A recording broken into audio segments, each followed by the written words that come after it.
Good morning, everyone. I'm Sarah Peacock, and I'm here today with Tim Archer, who farms quite near Darlington up in County Durham. Perhaps you'd like to start, Tim, by telling us a little bit about your farm. Yeah, certainly.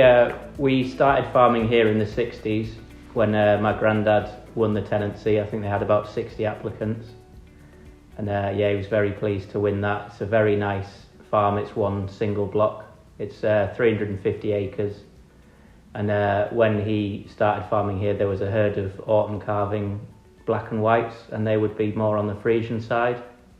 They were quite compact, nice cows, and he grazed them quite heavily then. And my dad came back from university, and they started to buffer feed and increase yields, and they went for a split block. And then we ended up restocking the farm after foot and mouth just with jerseys, and we had 350 jerseys. And we farmed them here for about 9 years, and then we ended up selling half of the jerseys and bringing in black and whites to suit our contract because we couldn't get enough contract for all of the jersey milk.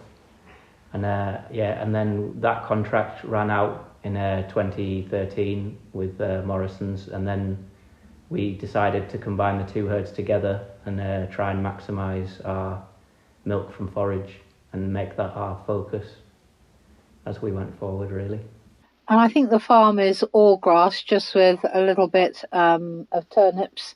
So tell us about the grassland side of the farm. What's the grazing platform? We have 30 fields varying in size from about 2 hectares, some of the smaller paddocks, to 10 hectares with some of the bigger fields. And we provide 12-hour breaks, so we give the cows fresh grass after every milking. We are all spring calving now, and we start grazing in February, and we ration that grass out until April, when growth rates should overtake demand. And then from then on, the cows are fully fed on grass, grazed grass, and feed through the milking parlour. And that's how we run it until we need to add silage and forage back in this time of year in October, when the growth rates start to slow down again. And you try to keep the cows outside as much as you can. So I guess you're looking for an easy care cow that's a good grazer primarily. Yeah, definitely. I think that's one of the big parts of our selection is you want that grey cow that you don't recognise because you've never had to do its feet. It's never been sick. It's just ticks along in the middle of the pack. And we definitely have seen a marked improvement in the durability of our cows since we've been doing this. They kind of learn how to graze in those first few years, and we also graze them much younger than we used to as calves and heifers.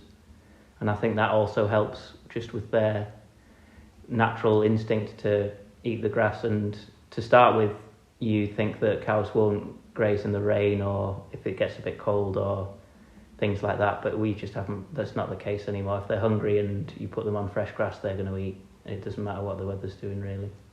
So that takes us neatly to semen and the bulls that you select, and I believe you've been using LIC's genetics for some time now, and you're beginning to see some of the in-calf heifers coming into the herd now.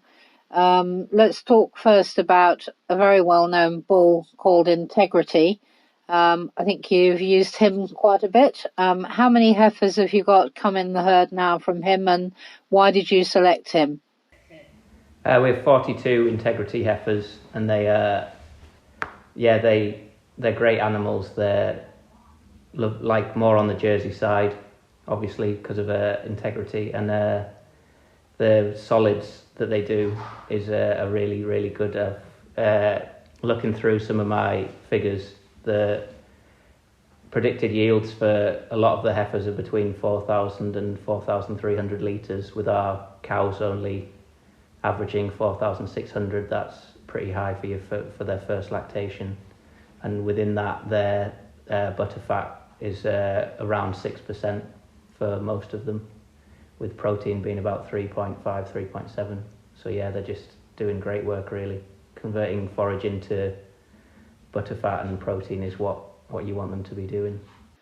And then I think moving on, your next choice of bulls that year was Sierra. Tell us about how many of those you've got. We have about 30 Sierras in the herd, and that is only because we couldn't. I remember during service we used as much as we could get hold of, because I wish we'd got hold of more, because they're wonderful little cows, and similar story really, but a bit more of an all-rounder. In integrity, we tend to look for capacity. My sister does a lot of the selection. She always talks about getting capacity in these grazing animals because she thinks that's really important. And but Sierra just is much more of an all-rounder. And there is one of her heifers out of a more Friesian cow in our herd that's is predicted to do 5,000 litres this lactation. So that's way above our average, and that's at 4.75% fat. And then you also have some Misty daughters? Yeah, we have more Misty heifers that are going to calve in this year as well. So that's just more of the Jersey side again. Adding that quality to the milk, and just some of her heifers not doing the big litres of the other two, but some of them are well over 6% butterfat. So when you take it on a solids basis, they're more than holding their own, really. And you're on a solids contract, I understand, and also making your own ice cream, Archer's ice cream. So tell us why the solids composition is so important to you. Especially for the ice cream, you can taste a markable difference as you go through the season, and they actually have to adjust it. They have to adjust the amount of cream that they add in. So the higher the butterfat in the milk to start with, is the less cream that they have to use. So it actually increases the quality of the ice cream that much, just through the butterfat being 5.5 instead of just underneath 5 makes a big difference to their production, and you can actually taste it. Which is so it's very important to us, keeping that quality. And in terms of bonuses for butterfat and protein, how much does this mean to you in pounds? We are paid a base price, and then we are paid a percentage on top for fat quality of milk, so fat and protein. So it can mean the difference between, in a typical year, it can be the difference between a price of 28p and 30p, which is massive when you produce. We tend to aim to produce about 1.5 million litres, so it makes a huge difference to the profitability of the farm. And looking ahead, what bulls are you looking at using this year? This year we are opting to use Game Plan. We just felt, again, it was a very good all-round bull. It seems to be very popular in New Zealand. I think he, off the top of my head, I think he had a lot of daughters on the ground already. And they tend to, when they bring them over, have a kind of a big backlog to showcase. And I think he's just a great all-rounder. I think his solids are excellent, and but mainly fertility as well. I think his fertility trait is very high. So that's really important to us, that we have a healthy, fertile herd going forward. And any bulls other than Game Plan? We haven't decided on that yet. We're between a couple of the Kiwi crosses. We tend to use one on the Jersey side, and then we will use him on everything for 3 weeks, and then after that we will go to a Kiwi cross. So we haven't picked our more Friesian Kiwi crosses yet, but we will select 2 of them to use alongside Game Plan.